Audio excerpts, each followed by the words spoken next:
The radial action lines can be found in SASSE Library under Effects, Foreground. You can drag and drop them into your scene. And we'll just move them out a little bit.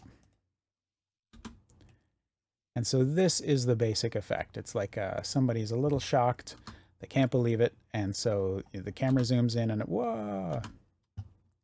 Under the Modifiers tab in the Geometry Nodes panel, we can control how many points are on this circle. So if that was a little too much, you can control the radius of the circle, so you can animate it in or out. The radius of the lines, so that is going to be the thickness. The length of the lines.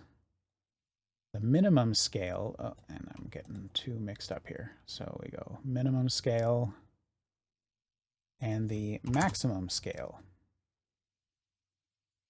So yeah, how large is the smallest and how large is the largest. We've got the resolution on the lines.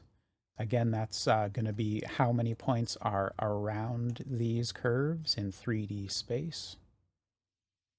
And then we've got a line set offset. So we have a black and a white, and this controls where they are in relation to one another. We can also reverse direction, so they're pointing away. Still same sort of effect. It's like an arrow away from our character. Change the color. And we can have shrinking lines. So that is way too fast. Let's go with something like that. Maybe reverse that direction again, so you can have sort of a pointing effect.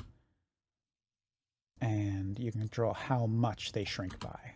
So maybe you don't want it to be that intense. Or maybe you want it to be extremely intense. And that is the radial action lines.